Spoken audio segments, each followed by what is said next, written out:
Hello friends, good morning. Super Kanmani സീരിയലിൻ്റെ ഇന്നത്തെ എപ്പിസോഡിൻ്റെ റിവ്യൂലേക്ക് എല്ലാവർക്കും സ്വാഗതം. അങ്ങനെ സുജാതയുടെ അടുത്തേക്ക് കൺമണിയെ കൂട്ടിക്കൊണ്ട് വരികയാണ് കൃപ. കൺമണി ആകെ വരേണ്ടിയിരിക്കുകയാണെന്നും വുഡ്ബിയുടെ വീട്ടിലേക്ക് വന്നതുകൊണ്ടുള്ള ടെൻഷനാണെന്നും പറയുമ്പോൾ എങ്കിൽ പിന്നെ വുഡ്ബിയുടെ വീട്ടിലേക്ക് വരാതിരിക്കണം, കല്യാണം കഴിഞ്ഞിട്ട് വന്നാൽ പോരെ, അതാണല്ലോ നാട്ടു നടപ്പ്. ഇങ്ങനെ ദേഷ്യത്തോടെ പറയുന്ന സുജാതയോട് കൃപ വന്നിട്ട് കളിയാക്കുന്നുണ്ട്. ഓ പിന്നെ ഒരു നാട്ടു നടപ്പ്, അച്ഛൻ പറഞ്ഞിട്ടുണ്ടല്ലോ നിങ്ങൾ പ്രേമിച്ചുകൊണ്ടിരുന്ന സമയത്ത് അച്ഛൻ അമ്മയുടെയും അമ്മ അച്ഛൻ്റെയും വീട്ടിലേക്ക് വന്നിരുന്ന കാര്യം. അതേസമയം കൺമണി സത്യാവസ്ഥ ധരിപ്പിക്കാൻ ശ്രമിക്കുന്നുണ്ട്. ഞാൻ കൃഷ് സാറിനോട് പറഞ്ഞതാണ് ഇങ്ങോട്ട് വരുന്നില്ല എന്ന്, പക്ഷെ സാറ് നിർബന്ധിച്ചപ്പോൾ എനിക്ക് വരേണ്ടി വന്നു. അപ്പോൾ സുജാത പറയാണ്, ആയിക്കോളൂ, നിങ്ങൾ വരികയോ പോവുകയോ എന്താന്ന് വെച്ചാൽ ചെയ്തോളൂ. ഇനിയിപ്പോൾ ഞാൻ എന്തെങ്കിലും പറഞ്ഞിട്ട് ഇനി അതൊരു വിഷമം ഉണ്ടാകണ്ട. സുജാതയുടെ വാക്കുകളെല്ലാം കേട്ട് കൺമണിക്ക് വിഷമാകുന്നുണ്ടെന്ന് മനസ്സിലാകുന്ന കൃപയാണെങ്കിൽ സുജാതയോട് വീണ്ടും പറഞ്ഞു കൊടുക്കുന്നുണ്ട്, അമ്മ ഇങ്ങനെ പറയുന്നതൊന്നും ശരിയല്ല. അപ്പം പിന്നെ സുജാത കൃപയോട് ദേഷ്യപ്പെടുകയാണ്. എന്നാൽ പിന്നെ നീ ഒരു കാര്യം ചെയ്യ്, അവിടെ ഒരു കടലാസും പേനയും ഇരിക്കുന്നുണ്ട്, എഴുതിത്താ എങ്ങനെ പെരുമാറണമെന്ന്. എൻ്റെ വീട്ടിലെ ഞാൻ ഇഷ്ടമുള്ള പോലെ പറയും പ്രവർത്തിക്കുകയും ഒക്കെ ചെയ്യും. അത് ഇഷ്ടമല്ലാത്തവര് എൻ്റെ അടുത്തേക്ക് വരണമെന്നില്ല. സുജാത ഇങ്ങനെയെല്ലാം പറയുമ്പോൾ കൺമണിക്ക് വല്ലാതെ ഫീൽ ആവുന്നുണ്ട്. ഇതൊക്കെ അമ്മയുടെ വെറും കോമഡിയാണെന്ന് കൺമണിയോട് പറയുന്നുണ്ട് കൃപ. അപ്പൊ കൺമണി സുജാതയോട് പറയും, എനിക്കറിയാം മാഡം, മാഡത്തിന് എന്നെ മരുമകളായിട്ട് ഉൾക്കൊള്ളാൻ സാധിക്കുന്നില്ല, എനിക്കത് മനസ്സിലാവുന്നുണ്ട്. മുൻപ് ഞാൻ ഈ വിവാഹത്തിൽ നിന്ന് പിന്മാറാൻ നോക്കിയതാ, പക്ഷെ ഇങ്ങനെയൊക്കെ സംഭവിച്ചു. ഇനിയിപ്പോ ഞാൻ എന്ത് ചെയ്യാനാ മാഡം? അപ്പൊ സുജാത കൺമണിയോട് തിരിച്ചു പറയാം, നിന്നോട് എനിക്ക് ദേഷ്യമൊന്നുമില്ല, നീ നല്ലൊരു ഡിസൈനർ തന്നെയാ, നല്ല വ്യക്തിയാ. എന്റെ മകന്റെ ഭാര്യയെക്കുറിച്ച് ചില സങ്കല്പങ്ങളൊക്കെ എനിക്ക് ഉണ്ടായിരുന്നു, പക്ഷെ എല്ലാം നമ്മൾ ഉദ്ദേശിച്ച രീതിയിൽ വരണമെന്നില്ലല്ലോ. ആഗ്രഹിച്ചത് കിട്ടിയില്ലെങ്കിൽ കിട്ടിയതാണ് ആഗ്രഹിച്ചതെന്ന് വിചാരിക്കുക, അത്ര തന്നെ. ഇത്രയും കേട്ടപ്പോഴേക്കും തന്നെ കൺമണിയുടെ കണ്ണുകളൊക്കെ നിറഞ്ഞു പോകുന്നുണ്ട്, വല്ലാതെ വിഷമിച്ചിട്ട്. പിന്നീടൊന്നും പറയാനോ കേൾക്കാനോ ഒന്നും നിൽക്കാതെ കൺമണി അവിടെ നിന്ന് പോവുകയാണ് സുജാതയുടെ അടുത്ത് നിന്നും. കൺമണിയുടെ അടുത്തുള്ള സുജാതയുടെ ഈ പെരുമാറ്റം കൃപയ്ക്ക് ഒട്ടും തന്നെ ഇഷ്ടപ്പെടുന്നില്ല. കൺമണി പോയതിനു ശേഷം കൃപ സുജാതയോട് ചൂടാവുന്നുണ്ട്. അമ്മ എന്തൊക്കെയാ കാണിക്കുന്നത്, നമുക്ക് വല്ല ബോധമുണ്ടോ? സുജാതയും വിട്ടുകൊടുക്കുന്നില്ല. ദേ നോക്ക്, എന്നെ ഉപദേശിക്കാൻ നീ ആയിട്ടില്ല, അതിന് സാഗറുണ്ട്. നിനക്ക് നിന്റേതായ അഭിപ്രായങ്ങളുള്ള പോലെ എനിക്ക് എൻ്റെ അഭിപ്രായങ്ങളുമുണ്ട്. എന്നാൽ ഇത് കേൾക്കുന്ന കൃപയാകട്ടെ മറ്റുള്ളവരുടെ മനസ്സ് വേദനിപ്പിച്ചിട്ടാകരുത് അഭിപ്രായം പറയുന്നതെന്നും. ഒരു പ്രധാന ചടങ്ങ് നടക്കുന്ന ദിവസമാണിന്ന്, എന്നിട്ട് വീട്ടിൽ വന്ന് കയറാൻ പോകുന്ന പെൺകുട്ടിയുടെ മുഖത്ത് നോക്കി പറയുന്നത് കേട്ടില്ലേ, അമ്മ എൻ്റെ കൂടെ വന്നേ, എന്നിട്ട് കൺമണിയോട് സോറി പറ. ഇങ്ങനെയും പറഞ്ഞ് സുജാതയെ പിടിച്ചു വലിച്ചുകൊണ്ട് പോകാനൊക്കെ നോക്കുന്നുണ്ട് കൃപ. എന്നാൽ സുജാതയ്ക്ക് അതൊന്നും ഇഷ്ടപ്പെടുന്നില്ല. സുജാത തർക്കുത്തരം പറയുകയാണ് കൃപയോട്, ഞാൻ എന്തിനാ അവളോടൊക്കെ സോറി പറയുന്നേ? എൻ്റെ ആഗ്രഹങ്ങൾ ഇല്ലാതാക്കിയതിന് അവൾ എന്നോട് വന്നിട്ടാ സോറി പറയേണ്ടത്. കൃപയാണെങ്കിലും രണ്ടും കൽപ്പിച്ചിട്ടാണ്, ഇങ്ങനെ പോയാലേ ഇതിനൊരു തീരുമാനം ഉണ്ടാക്കാൻ പറ്റുമെന്ന് ഞാനൊന്ന് നോക്കട്ടെ എന്നുള്ള വെല്ലുവിളിയോടെ കൃപ പോവുകയാണ്. അതിനുശേഷം കാണിക്കുന്നത് കൃഷിന്റെ അടുത്ത് വന്നിട്ട് ബലരാമൻ സംസാരിക്കാൻ ഒരുങ്ങുമ്പോൾ കൃഷി ഒഴിഞ്ഞു മാറാൻ തുടങ്ങുകയാണ്. ബലരാമൻ കൃഷിന്റെ ദേഹത്ത് കൈവയ്ക്കുമ്പോൾ കൈയെടുക്കാനൊക്കെ പറയുന്നുണ്ട് കേട്ടോ കൃഷ്. കൃഷിന്റെ ഈ മാറ്റം കാണുന്ന ബലരാമനാണെങ്കിൽ, എടാ ഇത് ഞാനാണ് നിന്റെ ഏട്ടൻ ബലരാമൻ, നീ എന്താ എന്നോട് ഇങ്ങനെയൊക്കെ പെരുമാറുന്നേ? ഞാൻ എന്തെങ്കിലും തെറ്റ് ചെയ്തോ? നിന്നെ വേദനിപ്പിച്ചോ? നീ എന്താ എന്റെ മുന്നിൽ നിന്ന് ഒഴിഞ്ഞു മാറുന്നേ? കൃഷ് ഇപ്പൊ നല്ല ദേഷ്യത്തിൽ തിരിച്ചു പറയുന്നുണ്ട്, എന്റെ പഴയ രീതികൾ വെച്ചാണെങ്കിലേ ഞാൻ ഒഴിഞ്ഞു മാറുകയല്ല ചെയ്യേണ്ടത്, നേർക്ക് നേരെ നിന്ന് ചോദിക്കും, പക്ഷെ ഇപ്പൊ എന്തോ വേണ്ട. ഇങ്ങനെ പറഞ്ഞിട്ട് ബലരാമന്റെ മുന്നിൽ നിന്ന് പോകാൻ തുടങ്ങുന്നതും ബലരാമൻ പിന്നെയും തടഞ്ഞു നിർത്തുകയാണ് കൃഷ്ണനെ. എന്നിട്ട് വീണ്ടും ചോദിക്കുകയാണ്, എന്താടാ നിനക്ക് പറ്റിയേ? എന്താന്ന് വെച്ചാൽ നീ തുറന്നു പറ. 2 ദിവസത്തിന് മുമ്പ് നമ്മൾ എന്ത് ഹാപ്പി ആയിട്ട് എവിടെ നിന്ന് പിരിഞ്ഞത്, ചിരിയും കളിയും തമാശകളും ഒക്കെ ആയിട്ട്. ഇന്നലെ ഫോണിൽ സംസാരിച്ചപ്പോഴും സന്തോഷമായിരുന്നില്ലേ? അതിനിടയ്ക്ക് ഇങ്ങനെ മനസ്സ് മാറാൻ ഞാൻ എന്ത് തെറ്റാ ചെയ്തേ? അപ്പോഴേക്കും കൃഷ്ണ അങ്ങോട്ട് പറയാണ്, അത് തന്നെയാ എനിക്ക് ചോദിക്കാനുള്ളത്. ഒരു ദിവസത്തിനുള്ളിൽ എന്നെ കൊല്ലാൻ പാകത്തിന് ഞാൻ എന്ത് തെറ്റാ ഇയാളോട് ചെയ്ത്? ബലരാമൻ അത് കേട്ട് ആകെ ഞെട്ടുന്നുണ്ട്.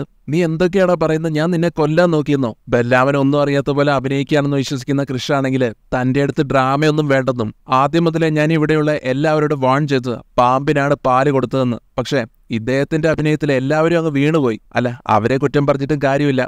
കഴിഞ്ഞ ദിവസം ഗുണ്ടകളുടെ അടുത്തു നിന്ന് ഞങ്ങളെ രക്ഷപ്പെടുത്തിയപ്പോൾ ഞാനും നിങ്ങളുടെ ഒരു ആരാധകനായി മാറിയിരുന്നു. എന്നാൽ ആ തട്ടിക്കൊണ്ട് പോലും നിങ്ങൾ ക്രിയേറ്റ് ചെയ്തതാണെന്ന് എനിക്കിപ്പോൾ തോന്നുന്നു, എന്നെ വീഴ്ത്താൻ വേണ്ടിയിട്ട്. പക്ഷെ ഇന്ന് കാര്യങ്ങളൊന്നും വർക്കൗട്ട് ആയില്ല അല്ലേ? ടയർ പൊട്ടി വണ്ടി എവിടെയെങ്കിലും ഇടിച്ച് തീരുമെന്ന് കരുതിയല്ലേ? പക്ഷേ വണ്ടി ഓടിച്ച് ഞാനായിപ്പോയി. അടുത്ത തവണ അയക്കുമ്പോൾ കുറച്ചും കൂടെ പ്രൊഫഷണലായ ഗുണ്ടകളെ അയക്കണം. കയ്യിൽ കത്തി ഉണ്ടായിട്ട് കാര്യമില്ല, അത് ഉപയോഗിക്കാൻ അറിയണം. കൊച്ചു പിള്ളേരെ പേടിപ്പിക്കുന്ന പോലെ അങ്ങും വീശി കാണിച്ചിട്ട് ഒരു കാര്യമില്ല. കൃഷിന്റെ കുത്തുവാക്കുകളെല്ലാം കേട്ട് ബലരാമന് വല്ലാത്ത ഫീൽ ആവുന്നുണ്ട്. നീ എന്തൊക്കെയാണ് അനിയ ഈ പറയുന്നതെന്ന് സങ്കടത്തോടെ ചോദിക്കുന്നുണ്ട്. അപ്പൊ കൃഷി തിരിച്ചു പറയാണ്, എന്നെ അനിയാന്നങ്ങ് വിളിച്ചാ നിങ്ങളെ ഞാൻ ഏട്ടനായിട്ട് അംഗീകരിക്കുമെന്ന് കരുതണ്ട. അനിയനെ രക്ഷിക്കുന്നവനായിരിക്കണം ഏട്ടൻ, ഇല്ലാതാക്കാൻ നോക്കുന്നവനെ കൊലയാളിയാ കൊലയാളി, വേറെ ഡെക്കറേഷനൊന്നും വേണ്ട. ഇതൊക്കെ കേൾക്കുന്ന ബലരാമൻ സുജാതയാകട്ടെ കൃഷ്ണനെ ഇവിടെ പിടിച്ചു നിർത്തിയിട്ട് ചോദിക്കുകയാണ്, ഇമോഷണലായിട്ട് തന്നെ ചോദിക്കുകയാണ്, അപ്പൊ നിനക്ക് എന്തോ അപകടം പറ്റിയല്ലേ? ഞാൻ മനസ്സാ വാച അറിയാത്ത കാര്യമാണ്, ഞാനും ഒന്നും അറിഞ്ഞിട്ടില്ല, ശരിക്കും എന്താ സംഭവിച്ചത്? ബെല്ലാമൻ കാര്യം അറിയാതെ ചോദിക്കുന്നത് കേട്ടിട്ട് കൃഷ് അതും അഭിനയമാണെന്ന് തെറ്റിദ്ധരിക്കുകയാണ്. ചെയ്യിച്ച ആളിനെ അറിയില്ല അല്ലേ? എന്റെ കാറിന്റെ ടയറിലെ അള്ളു വെച്ച് എന്നെയും കൺമണിയും കൊല്ലാതാക്കാൻ നോക്കിയത് നിങ്ങളല്ലേ? മുമ്പ് കൊല്ലാൻ അയച്ച ഗുണ്ടയെ അതേ കത്തിയും കൊടുത്ത് അയച്ചത് ഞാൻ ഏട്ടനാണെന്ന് കരുതിയ താങ്കളല്ലേ? ബെല്ലാമനാണെങ്കിൽ വിഷമിച്ചു പോവുകയാണ്. അതേസമയം സുമിത്രയും ബാലുവിനെയും സൂക്ഷിക്കണമെന്നും അവരെന്തും ചെയ്യുമെന്നും ഭാഗ്യശ്രീ മുന്നറിയിപ്പ് കൊടുത്ത കാര്യങ്ങളെല്ലാം ബെല്ലാമൻ ഓർത്തു പോകുന്നുണ്ട്. ബെല്ലാമൻ അത് ആലോചിച്ച് മിണ്ടാതെ നിൽക്കുന്നത് കണ്ടിട്ട് കൃഷ് ചോദിക്കുകയാണ്, എന്താ നിങ്ങൾക്കൊന്നും പറയാനില്ലേ? ബെല്ലാമ പറയുന്നുണ്ട്, പറയാനല്ലടാ, ചെയ്യാനുള്ളത്. ഇന്ന് നിങ്ങൾക്ക് സംഭവിച്ച കാര്യങ്ങളുടെ ഉറവിടത്തിനെ കുറിച്ച് ചില സൂചനകൾ എനിക്ക് കിട്ടിയിട്ടുണ്ട്. ബാക്കിയൊക്കെ ഞാൻ ചെയ്തോളാം. നിങ്ങളുടെ ദേഹത്ത് ഇനി ഒരു തുള്ളി മണ്ണ് വീഴാത്ത രീതിയിൽ ഒക്കെ ഞാൻ അവസാനിപ്പിക്കും. നീ എന്നെ സംശയിക്കുന്നതിൽ നിന്നെ ഒരിക്കലും ഞാൻ കുറ്റം പറയില്ല. പക്ഷെ മോനെ, നിന്നെ അപായപ്പെടുത്തണമെങ്കിൽ 2 ദിവസം മുമ്പ് ആ വനത്തിൽ വെച്ചായിക്കൂടായിരുന്നോ? എന്ത് എളുപ്പമായിരുന്നു. എന്തായാലും നിന്നെ ഞാൻ കുറ്റപ്പെടുത്തുന്നില്ല. ഒരിക്കലും ഒരാളൊരു കുറ്റം ചെയ്തു പോയാൽ സമൂഹത്തിന്റെ മുമ്പിൽ അയാൾ എന്നും കുറ്റക്കാരനായിരിക്കും. അവൻ നന്നായതായിട്ട് അംഗീകരിക്കാൻ സമൂഹത്തിന് പ്രയാസമായിരിക്കും. ഞാൻ ഒരിക്കൽ കൂടെ പറയുക, എന്റെ ജീവൻ പോയതിനു ശേഷം മാത്രമേ നിങ്ങളുടെ ദേഹത്ത് മറ്റൊരാളുടെ കൈ പതിക്കൂ. നിങ്ങളെ അപായപ്പെടുത്താൻ ശ്രമിച്ചവർക്കുള്ള മറുപടി ഞാൻ കൊടുക്കുമെന്ന് പറഞ്ഞ് ബെല്ലാമൻ വാശിയോടെ തന്നെ അവിടുന്ന് പോകുന്നുണ്ട്. തുടർന്ന് കാണിക്കുന്നത് മാനസ വരുണിനെ വിളിച്ചിട്ട്, ഞാൻ പറയുന്ന ഡേറ്റ് എന്ന് വരുൺ കുറിച്ചു വെച്ചോണം, ഡിസംബർ 22-ാം തീയതി തിങ്കളാഴ്ച. അന്ന് ഉച്ചവരെ ഒരു പ്രോഗ്രാമും വയ്ക്കരുത്. എന്നാൽ അത് കേട്ട് വരുൺ ചോദിക്കുന്നുണ്ട്, ആ ഡേറ്റിന് എന്താ ഇത്ര പ്രത്യേകത എന്ന്? ഒരു നല്ല സദ്യ കിട്ടും, പായസം 4-5 ഉണ്ടാവും. ഇത് കേട്ട് വരുണിന് സന്തോഷമാവുന്നുണ്ട്. അടിപൊളിയാണല്ലോ, മാനസയുടെ ആരെങ്കിലും നടത്തുന്ന സദ്യയാണോ അത്? അതിൻ്റെതായിട്ടുള്ള രീതിയിൽ ക്ഷണിച്ചാൽ ഞാൻ വരാം. അപ്പൊ മാനസ വരുണിനോട് പറയുന്നുണ്ട്, ഇതിപ്പോ ആരും ക്ഷണിക്കുമെന്ന് തോന്നുന്നില്ല വരുണെ, ഇത് കല്യാണ സദ്യ. കല്യാണം കൺമണിയുടെ, കൃഷിന്റെയും കൺമണിയുടെയും കല്യാണ തീയതി കുറിച്ചു, ഡിസംബർ 22. കൺമണിയുടെ അടുത്ത് വരുണായിരുന്നു മണ്ഡപത്തിൽ ഇരിക്കേണ്ടിയിരുന്നത്. ഇതങ്ങോട്ട് കേൾക്കുന്നതും വരുണിനങ്ങോട്ട് ദേഷ്യം അരച്ചു കയറുന്നുണ്ട്.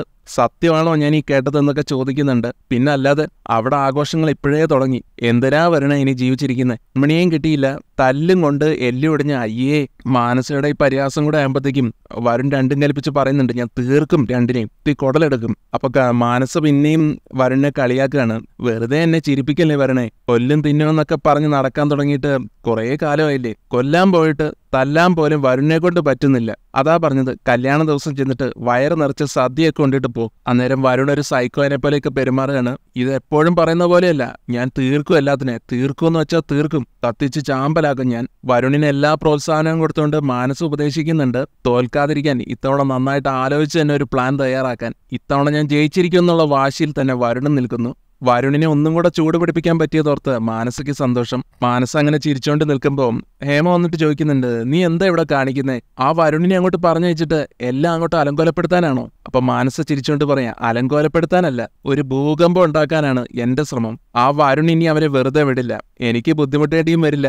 ഇത് തീക്കളിയാണെന്നൊക്കെ ഭയത്തോടെ ഹേമ പറഞ്ഞു കൊടുക്കുന്നുണ്ടെങ്കിലും അതെ, തീക്കളി തന്നെയാ, എല്ലാം ഞാൻ ചുട്ടു ചാമ്പലാക്കും എന്ന് വാശിക്ക് പറയുകയാണ് മാനസ തിരിച്ച്. കൺമണിയുടെ മനസ്സിൽ സുജാത പറഞ്ഞ വാക്കുകൾ തന്നെയാണ്, എന്നോട് എനിക്ക് ദേഷ്യമൊന്നുമില്ലെന്നും നീ നല്ലൊരു ഡിസൈനറാ, നല്ല വ്യക്തിയാ, പക്ഷേ എന്റെ മകന്റെ ഭാര്യയെക്കുറിച്ച് എനിക്ക് ചില സങ്കല്പങ്ങളൊക്കെ ഉണ്ടായിരുന്നത് കൊണ്ട് തന്നെ ആഗ്രഹിച്ചത് കിട്ടിയില്ലെങ്കിൽ കിട്ടിയതാണ് ആഗ്രഹിച്ചതെന്ന് വെക്കുക, അത്രേ ഉള്ളൂ എന്നൊക്കെ പറഞ്ഞ സുജാതയുടെ വാക്കുകൾ ഇത് വല്ലാതെ വിഷമിപ്പിക്കുന്നുണ്ട് കൺമണിയെ. അപ്പോഴേക്കും കൃഷ്ണ അങ്ങോട്ട് വരികയാണ്. കൺമണിയുടെ മുഖഭാവം ശ്രദ്ധിച്ചിട്ട്, എന്തു പറ്റി കൺമണി, നിന്റെ മുഖമൊക്കെ ആകെ മൂടിക്കെട്ടിയിരിക്കുന്നു, ഒരു വിഷമം പോലെ, എന്തു പറ്റി? അമ്മ എന്തെങ്കിലും പറഞ്ഞോ? കൺമണി കൃഷ്ണനെയും കൂടെ അത് പറഞ്ഞു വിഷമിപ്പിക്കേണ്ടെന്ന് വിചാരിച്ചിട്ട്, ഒന്നുമില്ലെന്നും, കല്യാണമൊക്കെ ഉടനെ നടക്കാൻ പോവുകയാണല്ലോ, അതിന്റെ ഇടയിൽ കുറെ കാര്യങ്ങളുണ്ടല്ലോ, അതിന്റെ ഒരു വെപ്രാളോ, അത്രേ ഉള്ളൂ. ഇതറിയുന്ന കൃഷ് ആകട്ടെ കൺമണിയോട് ഇങ്ങനെ വെപ്രാളപ്പെടേണ്ട കാര്യമൊന്നുമില്ലെന്നും, ഒരുക്കങ്ങളൊക്കെ ഞങ്ങൾ ഈ ചെക്കൻ വീട്ടുകാർ നോക്കിക്കോളും, പെൺവീട്ടുകാരെ ഈ കൺമണിയെ ഇങ്ങോട്ട് ഏൽപ്പിച്ചാൽ മാത്രം മതി, ഏത് സാരി എടുക്കണം, ഏത് ആഭരണം വേണം, ഇതിന്റെയൊക്കെ ഒരു ലിസ്റ്റിംഗ് ഏൽപ്പിച്ചേക്ക്, എല്ലാം അങ്ങ് വീട്ടിലെത്തും. പക്ഷെ അതൊന്നും വേണ്ടെന്നാണ് കൺമണിയുടെ തീരുമാനം. ഏട്ടനും അച്ഛനും ഒന്നും അതൊരിക്കലും സമ്മതിക്കാൻ പോകുന്നില്ല. ആർഭാടം കുറവായിരിക്കും, പക്ഷെ ഉള്ളതെന്തായാലും അത് ഞങ്ങൾ തന്നെ ചെലവാക്കണം. ഇപ്പൊ തന്നെ സാർ എന്തൊക്കെയാ ഞങ്ങൾക്ക് വേണ്ടി ചെയ്തു തന്നത്, എന്റെ വീട് തന്നെ സാറിന്റെ ഔദാര്യമാ. എന്നാൽ കൺമണി ആ പറഞ്ഞതിനോട് യോജിക്കുന്നില്ല. കൃഷ്, നീ എന്താ പറഞ്ഞത്? ആ വീട് എന്റെ ഔദാര്യമാണെന്നോ? ഒരിക്കലുമല്ല, എന്റെ ഔദാര്യമല്ല അത്, എന്റെ കടമയാ, അവകാശമാ. എന്റെ ഭാര്യയുടെ കാര്യങ്ങൾ നോക്കാൻ എനിക്ക് ഉത്തരവാദിത്വമുണ്ട്. അതുമല്ല, ആ ലോണിന്റെ EMI കൺമണി അടയ്ക്കുകയും ചെയ്യുന്നുണ്ടല്ലോ, കല്യാണ ചെലവും അതുപോലെ തന്നെ ചെയ്താൽ മതിയെന്നേ. എന്നാൽ അപ്പോഴും കൺമണി ഉറച്ചു നിൽക്കുകയാണ്, അതൊന്നും വേണ്ടെന്ന് പറഞ്ഞിട്ട്. കാരണം സുജാത മാഡവും അത് സമ്മതിക്കാൻ പോകുന്നില്ല. കൃഷ് അതെന്തുകൊണ്ടാന്ന് ചോദിക്കുന്നുണ്ട്. ആ രീതിയിൽ അമ്മ എന്തെങ്കിലും സൂചിപ്പിച്ചോ? എന്നാൽ സുജാതയെ കുറ്റക്കാരിയാക്കാൻ നോക്കാത്ത കൺമണി അതും തന്റെ തീരുമാനമെന്നുള്ള രീതിയിലാണ് കൃഷ്ണനോട് പറയുന്നത്. എന്നാൽ കൃഷ് പറയുന്നുണ്ട്, നിന്റെ കാര്യങ്ങൾ നിനക്ക് തീരുമാനിക്കാൻ അവകാശമുള്ളതുപോലെ എന്റെ ഭാര്യയെക്കുറിച്ച് എനിക്കും ചില സങ്കല്പങ്ങളൊക്കെ ഉണ്ട്. ഒരു പ്രയോഗം ഉണ്ടല്ലോ, സർവാഭരണ വിഭൂഷിത. അങ്ങനെ സർവാഭരണ വിഭൂഷിതയായിട്ടായിരിക്കണം എന്റെ ഭാര്യ ഈ വീട്ടിലേക്ക് കയറി വരേണ്ടത്. നമ്മുടെ ഗോകുല് നിന്നെ വിശേഷിപ്പിക്കുന്നത് എന്താ? രാജകുമാരി. ഞാൻ രാജകുമാരനും. രാജകുമാരിയെ ഇത്തിരി ആർഭാടത്തോടെ തന്നെ വേണം കല്യാണം കഴിക്കാൻ. അവിടെ രാജകുമാരിയുടെ തടസ്സങ്ങൾക്കൊന്നും രാജകുമാരൻ ചെവി കൊടുക്കാൻ പോകുന്നില്ല. ഒരു കടുകുമണിയുടെ കുറവ് പോലും നിനക്ക് വരാൻ ഞാൻ സമ്മതിക്കില്ലെന്നൊക്കെയാണ് കൃഷിന്റെ വാക്കുകൾ. കൃഷിന്റെ തന്നോടുള്ള ഈ അഗാധമായ സ്നേഹം കണ്ട് കൺമണി ഇമോഷണൽ ആയിട്ട് കൃഷിനെ അങ്ങോട്ട് കെട്ടിപ്പിടിക്കുകയാണ് ചെയ്യുന്നത്. കൃഷും കൺമണിയും കെട്ടിപ്പിടിച്ച് നിൽക്കുന്ന കണ്ടുകൊണ്ട് വരികയാണ് കൃപ. ഇത് ഞാൻ ശരിയാക്കി തരാന്നുള്ള മട്ടില് കൃപ വന്നിട്ട് ഒരു ചുമക്കുന്ന പോലെയൊക്കെ കാണിക്കുന്നുണ്ട്. അപ്പൊ കൃഷി കൃപയോട് ചോദിക്കും, എന്താടി ഒരു ചുമ? അസുഖം എന്തെങ്കിലും ഉണ്ടോ? ഒരസുഖമുണ്ട്. എനിക്കല്ല, നിങ്ങൾക്കാണുള്ളത്. അസുഖത്തിന്റെ പേര് ആക്രാന്തം. കല്യാണം കഴിഞ്ഞിട്ടില്ല. ഇവിടെ മണിയറയാക്കാനേ ഇനിയും കുറച്ച് ദിവസങ്ങളും കൂടെ ബാക്കിയുണ്ട്. എന്തായാലും ഞാൻ നിങ്ങളുടെ സ്വർഗത്തിലെ കട്ടുറുമ്പാവാൻ വന്നതൊന്നുമല്ല. അവിടെ അമ്മായിയച്ഛനും അളിയനും ഒക്കെ അന്വേഷിക്കുന്നുണ്ട്. പിന്നെ നിങ്ങളുടെ പെണ്ണുമ്പിള്ള ഇവിടെ തന്നെ ഉണ്ടാവും. ആരും തട്ടിക്കൊണ്ടൊന്നും പോയില്ല. അതുകൊണ്ട് അങ്ങോട്ട് ചെല്ലാൻ പറഞ്ഞ് കൃഷ്ണനെ വിളിക്കുകയാണ് കൃപ. കൺമണിയും കൃഷ്ണനോട് പോകാൻ പറയുന്നുണ്ട്. കൃഷ് പോയതിനു ശേഷമാണ് കേട്ടോ കൃപ കൺമണിയോട് അത് പറയുന്നത്. കൺമണി, ഏട്ടനെ ആരും അന്വേഷിച്ചിട്ടൊന്നുമില്ല. കൺമണിയോട് ഒരു കാര്യം പറയാൻ വേണ്ടി ഏട്ടനെ ഞാൻ ഇവിടെ നിന്ന് മാറ്റിയതാ. കാര്യം എന്താണെന്ന് ചോദിക്കുന്നുണ്ട് കൺമണി. അപ്പൊ കൃപ പറഞ്ഞു തുടങ്ങുന്നുണ്ട്, നേരത്തെ അമ്മ കൺമണിയോട് പറഞ്ഞില്ലായിരുന്നു, അതെല്ലാം അച്ഛനെ അറിയിക്കണം. പിന്നെ ഏട്ടനോടും പറയണം. കൺമണി എന്റെ കൂടെ നിൽക്കണം. എന്നാൽ അതൊന്നും ആരെ അറിയിക്കേണ്ടതാണ് കൺമണിയുടെ നിലപാട്. പക്ഷേ അതെല്ലാവരും അറിയണമെന്ന് തന്നെ കടുംപിടുത്തം പിടിക്കുകയാണ് കൃപ. ഇന്ന് തന്നെ അറിയണം. കൺമണിക്കൊരു വ്യക്തിത്വം ഇല്ലേ? ഒരു ഡിസൈനറാണ്, കലാകാരിയുമാണ്, ഇവിടുത്തെ ആളാവാൻ പോകുന്ന ആളാണ്. അതൊക്കെ വിടാം. കൺമണി ഒരു പെണ്ണല്ലേ, അതിന്റെ മിനിമം ഒരു മര്യാദ അമ്മ കാണിക്കണ്ടേ? കേട്ടപ്പോ എനിക്ക് പോലും എന്ത് വിഷമായെന്നറിയൂ. കൃപയോട് ഇതെല്ലാം വിട്ടുകളഞ്ഞേക്കാൻ ഉപദേശിക്കുന്നുണ്ട് കൺമണി. അപ്പൊ കൃപ പറയും, കൺമണി വിട്ടോ, പക്ഷെ ഞാൻ വിടാൻ പോകുന്നില്ല. കാലം മാറുന്നതറിയാതെ ഇവിടെ കുറച്ചു പേരുണ്ട്. അവരുടെ മുഖത്ത് നോക്കി തന്നെ പറയണം. മരുമകളെക്കുറിച്ച് സങ്കല്പമുണ്ട് പോലും. സങ്കല്പത്തിലെ മരുമകളെ എനിക്ക് നന്നായിട്ട് അറിയാം. മാനസ ഒരു കണക്കിന് അവള് തന്നെ വരണമായിരുന്നു. ഈ വീട് തന്നെ അവള് പൊളിച്ചുകൊണ്ട് പോയേനെ. തുടർന്ന് കൃപ കൺമണിയെ കുറ്റപ്പെടുത്തുന്നുണ്ട്. അമ്മ അങ്ങനെ പറഞ്ഞപ്പോ കൺമണി ഉടനെ തന്നെ മറുപടി കൊടുക്കേണ്ടതായിരുന്നു. എന്തായാലും ഇതൊരു ഇഷ്യൂ ആക്കണം കൺമണി. ഈ സംസാരം ഇന്നത്തോടെ അവസാനിപ്പിക്കണം. വാശിയോടെ കൃപ ഇത് പറയുന്നതും കൺമണി വീണ്ടും അപേക്ഷിക്കുന്നുണ്ട് കൃപയോട്. വേണ്ട കൃപേ, പ്ലീസ്, ഇത് തൽക്കാലം ആരോടും പറയല്ലേ. എന്നോട് ഇഷ്ടമുണ്ടെങ്കിൽ പറയരുത്. ഒക്കെ ഞാൻ നോക്കിക്കൊള്ളാം. കൺമണിയുടെ ഈ മനോഭാവം കണ്ടിട്ട് കൃപയ്ക്ക് ദേഷ്യമാവുന്നുണ്ട്. എന്നാ പിന്നെ വരാനുള്ളതൊക്കെ അനുഭവിച്ചോളാം തന്നെ പറയുന്നു. പ്രതികരിക്കുന്ന പെൺകുട്ടികളുടെ കാലമാണിതെന്നും ശബ്ദം ഉയർത്തേണ്ടടുത്ത് ഉയർത്തുക തന്നെ വേണം എന്ന് ഓർമ്മിപ്പിക്കുന്നുമുണ്ട്. കൺമണി പറയുന്നുണ്ട്, എനിക്കെല്ലാം അറിയാൻ കൃപയെ. പ്രതികരിക്കുന്ന കാര്യത്തില് ഞാനും പുറകോട്ട് നിൽക്കാറില്ല. ഇവിടെ പക്ഷേ സാഹചര്യം അങ്ങനെയല്ല. മാഡത്തിന്റെ മാനസികാവസ്ഥ എനിക്ക് ഊഹിക്കാം. ഞാനത് നേരെയാക്കി എടുത്തോളാം. എനിക്ക് വിട്ടേക്ക്. ഉടനെ കൃപ ചോദിക്കുന്നുണ്ട്, അപ്പൊ കൺമണി എന്താ പറഞ്ഞു വരുന്നേ? ഏട്ടനോട് പോലും ഇത് പറയേണ്ടതാണോ? വേണ്ടെന്ന് തന്നെ പറയും കൺമണി. എന്നോട് ഇതുകൊണ്ട് ദേഷ്യം തോന്നരുതെന്നും കൺമണി പറഞ്ഞപ്പോ എന്റെ പാവം നാത്തനോട് ആർക്കാ ദേഷ്യം ഉണ്ടാവുക? എന്റെ ഒരു ഭാഗ്യമാണിത്. ഇങ്ങനെ പറഞ്ഞ് കൃപ കൺമണിയെ സന്തോഷിപ്പിക്കുന്നുണ്ട്. കൺമണിയുടെ മുഖത്ത് ചിരി വിടർന്നത് കാണുമ്പോ എന്റെ പാവം നാത്തൊരു നാണം വന്നു എന്ന് പറഞ്ഞ് കളിയാക്കുന്നുമുണ്ട് കൃപ. അതിനുശേഷം കാണിക്കുന്നത് ബലരാമൻ സുമിത്രയുടെയും ബാലഗോപാലിന്റെ അടുത്ത് നിന്നിട്ട് നല്ല ദേഷ്യത്തോടെ തന്നെ അവരോട് ചോദിക്കുകയാണ്, സത്യം പറയണം, കൺമണിയും കൃഷ്ണനെ അപായപ്പെടുത്താൻ ശ്രമിച്ചത് നിങ്ങളല്ലേ? എന്നാൽ ബലരാമന്റെ ഈ ചോദ്യം ചെയ്യലൊന്നും ഇഷ്ടപ്പെടാത്ത സുമിത്ര ആകട്ടെ ബലരാമനെയും കുറ്റപ്പെടുത്തുകയാണ്. നീ പറയുന്നത് കേട്ടാ തോന്നും നിന്റെ ജീവിതത്തിൽ ഇതൊക്കെ ആദ്യമാണെന്ന്. അവരെ തീർക്കാൻ നീയും പണ്ട് ഒരുപാട് ആൾക്കാരെ വിട്ടിട്ടുണ്ടല്ലോ. എന്നിട്ട് പറയുന്നുണ്ട്, അതെ, നീ ചോദിച്ചത് സത്യമാ. കൃഷ്ണനെ തീർക്കാൻ ആളെ വിട്ടത് ഞങ്ങൾ തന്നെയാ. നേരത്തെ നീയാണ് ആ കടമ ഏറ്റെടുത്തത് കൃഷ്ണനെ അവസാനിപ്പിക്കുമെന്ന്. നീ പിന്മാറിയെന്ന് വെച്ച് ഞങ്ങൾക്ക് ലക്ഷ്യത്തിലെത്തണ്ടേ? ആ കൃപയെ കൊല്ലാൻ വരെ നോക്കിയ നീ ചെയ്തതൊന്നും തെറ്റല്ല. ഞങ്ങൾ ചെയ്തതാണ് നിനക്ക് ഇത്ര വലിയ തെറ്റല്ലേ? ഇതൊക്കെ കേട്ട് ബലരാമൻ അവരോട് യാചിക്കുന്ന പോലെ, അമ്മ, അച്ഛ, പ്ലീസ്, കഴിഞ്ഞതൊക്കെ മറക്കാൻ ശ്രമിക്കുകയാണ് ഞാൻ. മുൻപ് നടന്നതൊന്നും ഞാനായിട്ട് ചെയ്തതല്ലോ, എന്നെ കൊണ്ട് ചെയ്യിച്ചതായിരുന്നു. അമ്മയും അച്ഛനും കൂടെ. ദയവ് ചെയ്ത് എന്റെ കുടുംബത്തിനെ ഇനി ദ്രോഹിക്കരുത്. ബലരാമന്റെ ഈ അപേക്ഷയൊന്നും അവര് കാണുന്നില്ല. സുമിത്ര ബലരാമൻ പറഞ്ഞ വാക്കുകളിൽ കുറ്റം കണ്ടെത്തുന്നുണ്ട്. നീ എന്താടാ പറഞ്ഞത്? നിന്റെ കുടുംബത്തെ ദ്രോഹിക്കരുതെന്നോ? അപ്പൊ കാര്യങ്ങളൊക്കെ അതുവരെയായല്ലേ? എന്നാൽ ആ പറഞ്ഞതിന് ബലരാമൻ ക്ഷമാപണം നടത്തുന്നുണ്ട്. ഞാൻ അറിയാതെ പറഞ്ഞു പോയതാ. നമ്മളെല്ലാവരും ഒറ്റ കുടുംബമാ, പോരെ? വീണ്ടും അപേക്ഷിക്കുന്നുണ്ട്. കൃഷ്ണനെയും കൺമണിയും ആ വീട്ടുകാരെയും ഇനിയെങ്കിലും നിങ്ങൾ വെറുതെ വിടണം. നിങ്ങൾ ചോദിക്കുന്ന പണം ഞാൻ തരാം. കാശ് തന്ന് നീ ഞങ്ങളെ വിലക്കെടുക്കാൻ നോക്കുവാണോന്നും ഞങ്ങളുടെ കയ്യിൽ വന്നുപോയ പണം നീ സ്വപ്നത്തിൽ പോലും കണ്ടിട്ടുണ്ടാവില്ല എന്നൊക്കെ അഹങ്കാരത്തോടെ പറയുന്ന സുമിത്രയോടും ബാലഗോപാലിനോടും എല്ലാം മറുപടി തന്നെ കൊടുക്കുന്നുണ്ട് ബലരാമൻ. പഴയത് പറഞ്ഞിട്ടെന്താ? ഇപ്പൊ നിങ്ങളുടെ പ്രതാപമൊക്കെ പോയില്ലേ? ബാങ്കിലുള്ള കുറച്ച് ക്യാഷ് എടുക്കാനും പറ്റുന്നില്ല.